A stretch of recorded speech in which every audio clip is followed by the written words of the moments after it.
fascinating. Welcome to Literary Speak. Tell us a little bit about yourself, Jay. I'm a man that's been married for 22 years, my high school sweetheart. We grew up right in Los Angeles, South Central Los Angeles, in Compton, as a matter of fact. I've been a computer geek for the last 11 years. Self-taught. Everything I've done in my life, I've taught myself. I haven't really went to school to learn the things I have. I've just kind of followed my own heart. And that kind of leads to the reason why I wrote the book. I didn't realize I was following my own heart. I just was doing what I liked. Yes, going against the grain. You know, a child from a mother who was 16, growing up in South Central. My father died when I was 5, and I still got to buck the statistics by doing what I felt was right, as opposed to what everybody else thought. Stuff. Yeah. You know, I'm still kind of stuck on the fact that you've been married for 20-some years. I mean, you know, you need to be applauded for that one. You know, 20-some years, that is something.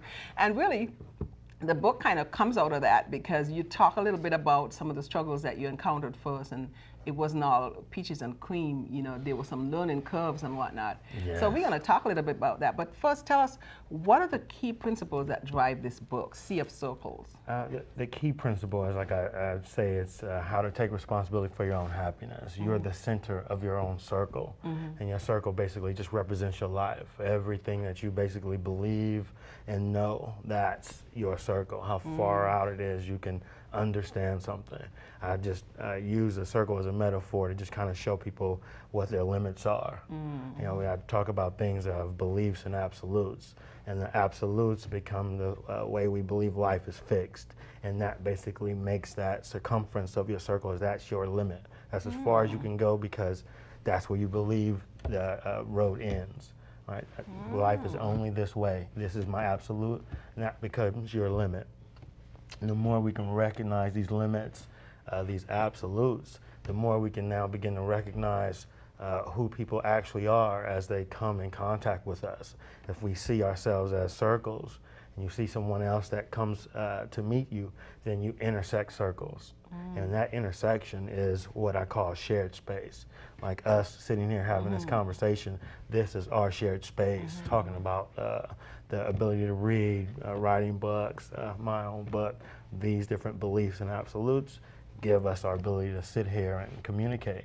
Now, if I was to go off of assumptions and absolutes and say, oh, she's this way or she's that way, then I could begin to assume and now not have a good conversation. Now have a conversation maybe based on someone else I know, someone else I'm associating you with, as opposed to who you actually are, and the great purpose of us coming together.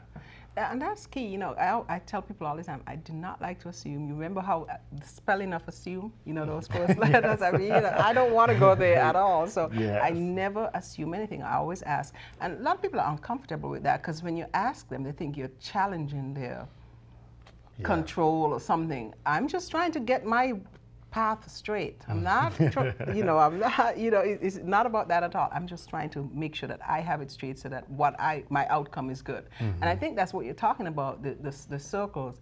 You're looking for a good outcome, and in order to get that good outcome, you have to be cognizant of these limits and Exactly. So